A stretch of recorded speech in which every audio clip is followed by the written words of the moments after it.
வணக்கம். எனது பெயர் என்.வி. சுப்பிரமணியம். நான் அகில இலங்கை தொழிலாளர் சமூகங்களின் கூட்டமைப்பினுடைய தேசிய அமைப்பாளரும் தலைவருமாக கடமையாற்றி வருகின்றேன். இன்று நாம் பேச இருக்கின்ற அந்த ஊடக சந்திப்பை ஏற்படுத்தியதன் காரணம், சில தினங்களுக்கு முன்னர்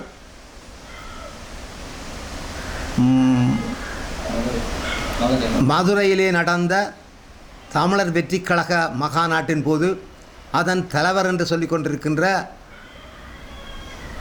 முன்னாள் நடிகர், இன்றைய கத்துக்குட்டி அரசியல்வாதி விஜய் அவர்கள் ஒரு கருத்தை வெளியிட்டிருப்பது, அது எங்களுக்கு ஒரு வேதனையாக இருந்தாலும், இது காலத்துக்கு காலம் அரசியல் லாபம் கருதி பெரிய பெரிய கட்சிகளும் தமிழ்நாட்டு மீனவ மக்களை ஏமாற்றுறதுக்காக, அவர்களுடைய வாக்குகளை பெறுவதற்காக செய்கின்ற அல்ல, அவர்களை ஏமாற்றுறதுக்கு போடுகின்ற ஒரு நாடகம்.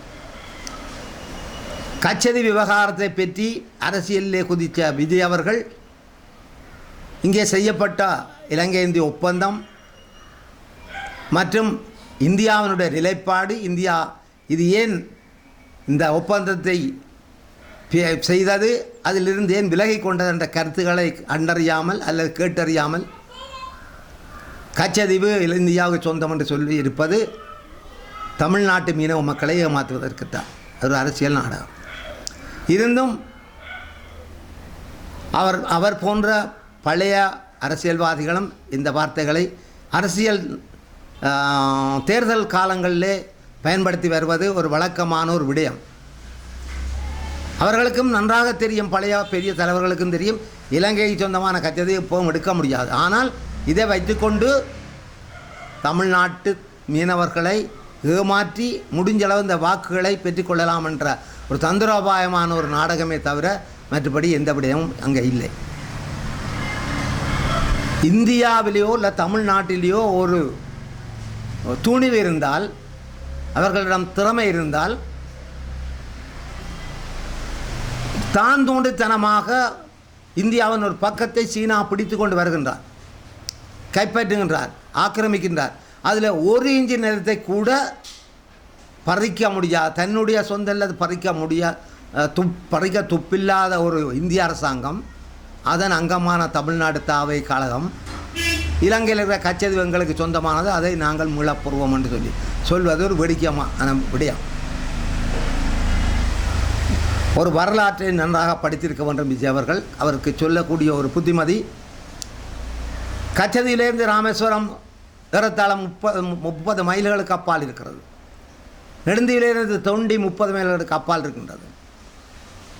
கச்சையிலிருந்து கோதண்டராமர் கோயில் 30 மைலுக்கு அப்பால் இருக்கின்றது. ஆனால் எங்களுடைய தலைமன்னாருக்கு 18 மைல் அருகிலே தனுஷ்கோடி இருக்கின்றது. ஏனென்றால் தனுஷ்கோடியை நாங்கள் எங்களுடைய நாடுன்னு சொல்லவில்லை, எவ்வளோ கிட்டே இருக்கிறது எங்களோட. இவ்வளோ தூரத்தில் இருக்கிற கச்சதீவை தங்களுடைய என்று சொல்லி அந்த தமிழ்நாட்டு மக்களை நெடுக மாற்றார்கள். ஆனால் இங்கே இருக்கின்ற விவகாரம், இங்கே இருக்கிற பிரச்சனை எங்களுடைய தொடர் பிரச்சனையாக இந்திய தமிழ்நாட்டு மீனவர்களுக்கும் எங்களுக்கும் இருக்கின்ற ஒரே பிரச்சனை, அவர்கள் வந்து சட்டவிரோதமாக இழுவமடி தொழில் செய்வது தான் எங்களுக்கு பாதகம். இழுவமடி தொழிலை நிறுத்த சொல்லி நாங்கள் தொடர்ந்து சொல்லுகின்றோம். அதற்கு கச்சதீவு பரிகாரமாக முடியாது, கச்சதீவை சொல்லி ஏமாற்றவும் முடியாது. எங்களுக்கு தேவை இலங்கை இந்திய மீனவருடைய பிரச்சனை தீர்ப்பதாக இருந்தால் இழுவமடி தொழிலை முற்றுமுழுதாக நிறுத்த வேண்டும். கச்சதீவு எங்களுடைய என்று சொல்லி தொடர்ந்தும் எங்களுடைய அரசாங்கம் சொல்ல வேண்டிய தேவையும் இல்லை. சாதாரண ஒரு நடிகனுக்கு போய், வரலாறு தெரியாத ஒரு நடிகனுக்கு போய் எங்களுடைய பெருமதி வாய்ந்த ஒரு அமைச்சர் அவர்கள் இது எங்களுடையது, இது ஒருபோதும் விட்டு தர முடியாதுன்னு சொல்ல வேண்டிய அவசரம் இல்லை. எங்களுடைய தான்.